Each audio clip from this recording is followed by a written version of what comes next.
Hello guys, welcome to wild wolf. నేను మీ Zakir Hussain. So ఏపీకి మరో 1000 కోట్లు వచ్చినట్టు వార్తలు అయితే వస్తున్నాయి. ఎందుకంటే ఢిల్లీ పర్యటన తోటి చంద్రబాబు నాయుడు గారు కొన్ని కోట్ల ప్రాజెక్ట్ని అయితే తీసుకొచ్చారంటున్నారు. సో ఈ వార్త ఎంతవరకు నిజం? సో ప్రస్తుతం మనతోటి సీనియర్ జర్నలిస్ట్ జగదేవ్ గారు ఉన్నారు. సో అడిగి తెలుసుకుందాం. So hi sir. హలో అండి. సో ఈ మధ్య ఏపీ ప్రజలందరికీ గుడ్ న్యూస్ తీసుకొస్తున్నారు. సో ఏం చెప్తారు సార్? ఇది అంటే good news okay, but Chandrababu Naidu గారి పనితనం అందరికీ తెలుసు కాబట్టి ఎక్స్పెక్ట్ చేసిందే అది. ఎందుకంటే ఏదైతే ఆయన ప్రతిసారి పరుగులు పెడుతూ ఉంటాడో, ప్రతిసారి కూడా తాపత్రయపడుతుంటాడో, అది ఆయన ఒక ఎస్టాబ్లిష్ చేసి వెళ్ళిపోతాడు. తర్వాత ఎవడో వచ్చి గది కూర్చుంటాడు, దాన్ని వాళ్ళు అనిపించేలాగా వాళ్ళు తెచ్చామన్నట్టుగా మాట్లాడుతుంటాడు. అవును. సో అది గతంలో కూడా చూసాం. గతంలో తెలంగాణలో జరిగినట్టు. తెలంగాణ అంటే ఉమ్మడి ఆంధ్రప్రదేశ్లో మేబీ. సో అయితే ఇక్కడ ఈ హెచ్పిసిఎల్ విషయం కానీ లేదా బీపీసీఎల్ విషయంలో కానీ ఆయన ముందే ప్రాజెక్టులన్నీ రెడీ చేసుకొని ఏదేదైతే ఎవరెవరితో ఒప్పందాలు చేసుకుంటే మరలా రాష్ట్రం గాడిన పడుతుంది, ఏదైతే జీతాలు పెన్షన్లు ఇచ్చుకోలేని పరిస్థితికి తీసుకొచ్చేసారో గత 5 ఏళ్లలో, అవన్నీ ఇప్పుడు సజావుగా సాగాలి, నడవాలి. అలాగే ప్రభుత్వ ఆస్తుల్ని, ప్రభుత్వ కార్యాలయాల్ని తాకట్టు పెట్టిన వైనం, ఇవన్నీ కూడా ఒక్కొక్కటిగా రిలీజ్ చేయాలంటే చాలా రెవెన్యూ అవసరం. సో దానికి ఈయన ముందు నుంచే గ్రౌండ్ వర్క్ చేసుకుంటున్నాడు. ఎంత గ్రౌండ్ వర్క్ చేసుకుంటున్నాడంటే, ఇటుపక్క ఇక్కడ భారీ మెజార్టీతో గెలిచిన మరుక్షణము ఆయన ఢిల్లీ వెళ్ళే ముందే బాబు ముందు అమరావతి క్లీన్ చేయండి అని చెప్పేసి వెళ్ళిపోయాడంట. అమరావతిని వీళ్ళు కంపు చేసేసారు. అక్కడ దారి పొడుగునా బహిర్భూమికి వెళ్ళిపోవడము, మొక్కలు నీరు పోయకపోవడం, ఇష్టాసారం వదిలేయడం, కావాలని చెత్త చెదారం చేసేయడం, క్వార్టర్స్ని పట్టించుకోవడం, బిల్డింగ్ని ఎక్కడక్కడ వదిలేయడం అన్నీ చేసేసారు.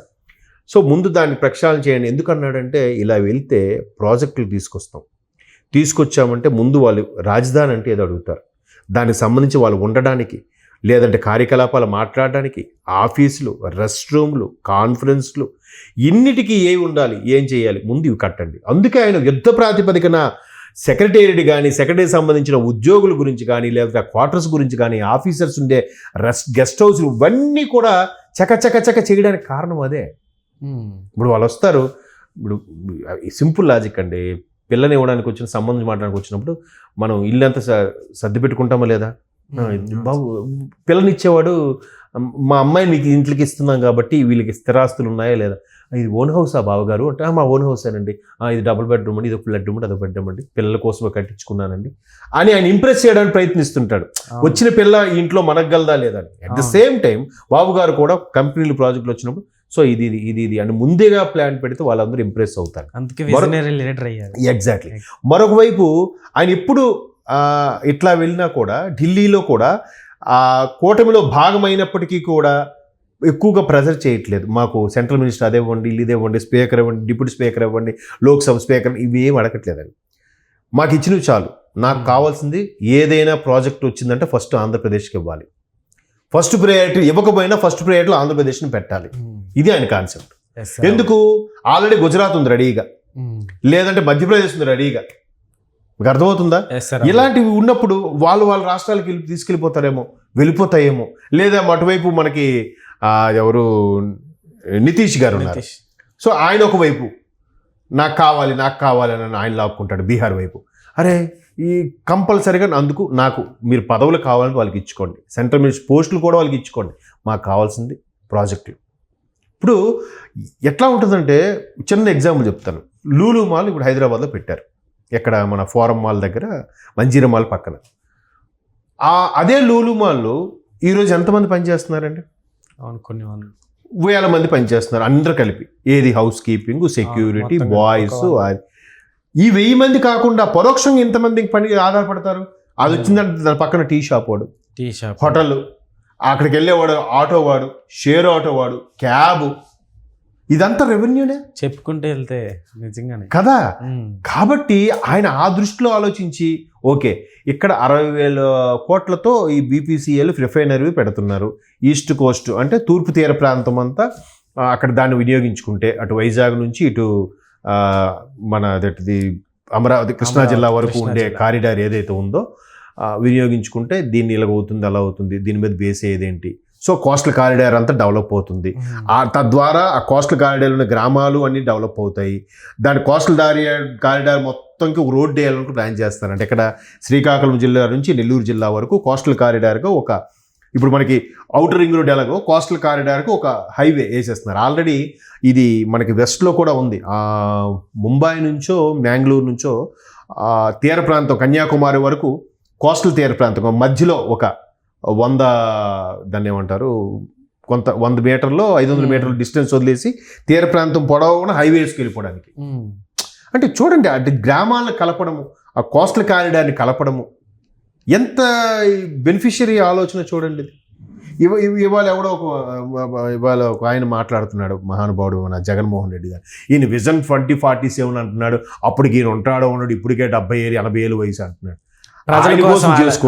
ప్రజల కోసం చూడండి, చిన్న అంటే ఇలా మాట్లాడితే ప్రజల్లో ఎంత వ్యతిరేక వస్తుందని కూడా తెలియకుండా మాట్లాడేస్తున్నారు.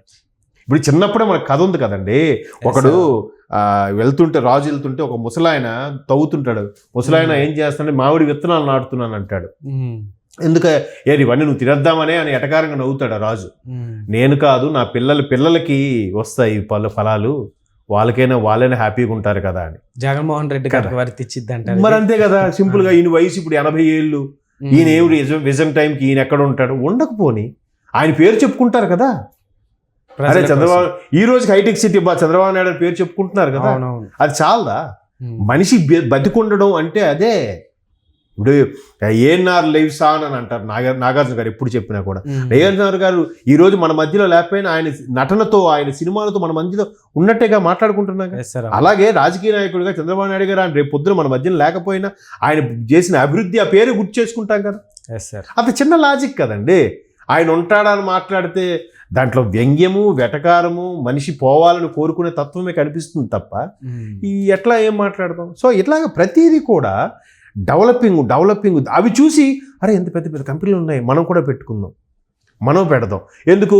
కొత్త రాష్ట్రం, కొత్తగా స్టార్ట్ అవుతున్న రాష్ట్రం, సబ్సిడీలు ఇస్తారు, జిఎస్టీ తగ్గిస్తారు. దీనివల్ల ఎంతమందికి లబ్ధి? ఎవడెవడో ఒకడు బెంగళూరు, ఒకడు హైదరాబాదు, ఒకడు చెన్నై, ఒకడు వడోదర, ఒకడు నోయిడా పారిపోయే కన్నా అక్కడే అమరావతిలో, వైజాగ్లో, విజయవాడలో పని చేసుకుంటారుగా. హైదరాబాద్ వరకు రావాల్సిన అవసరం ఉంది. సో అలాగ ఆలోచించి మన దగ్గరే ఒకప్పుడు విదేశాలకు అమెరికా వెళ్ళాలని కాకుండా ఇప్పుడు అందరూ అమరావతి వెళ్దాం అంటారేమో. అలా చెయ్యాలని ఆయన కోరిక.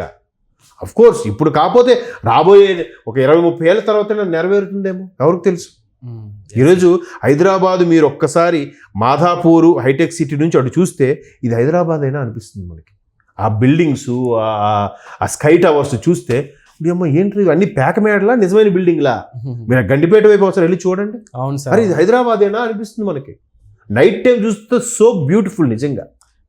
అంటే బాబు గారు రాయి వేసిన తర్వాత వచ్చిన ఏ ప్రభుత్వం కూడా దాన్ని తప్పు చేయలేదు. తప్పు మాట దాన్ని ఇంకొక మెట్టు ఎక్కించాడే తప్ప ఇది చంద్రబాబు నాయుడు పెట్టాడు కూల్చేయండి, ఇది కిరణ్ కుమార్ రెడ్డి కట్టాడు కూల్చేయండి, ఇది కేసీఆర్ కట్టాడు కూల్చేయండి అని చేయట్లేదు. ఏపీలో జరిగినట్టయితే జరగలేదు.